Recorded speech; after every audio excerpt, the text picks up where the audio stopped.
ang Philippines daw ay number 53 na sa world's happiest countries. So yung Happy Index is isang index ng United Nations kung saan yearly tinitingnan nila kung sino ang pinakamasasayang tao sa buong mundo.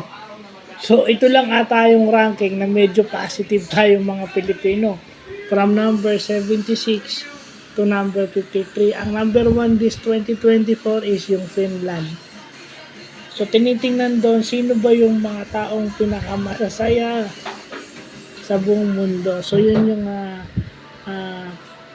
Happy Index ng United Nations. So maganda, may improvement yung ating countries. 23 ranks yung inangat from number 76 to number 53 na ata. So almost 20 plus ranks yung tinaas.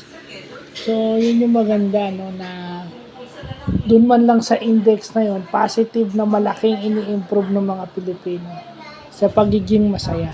So pang number 53 na tayo this 2024. So yun lang po.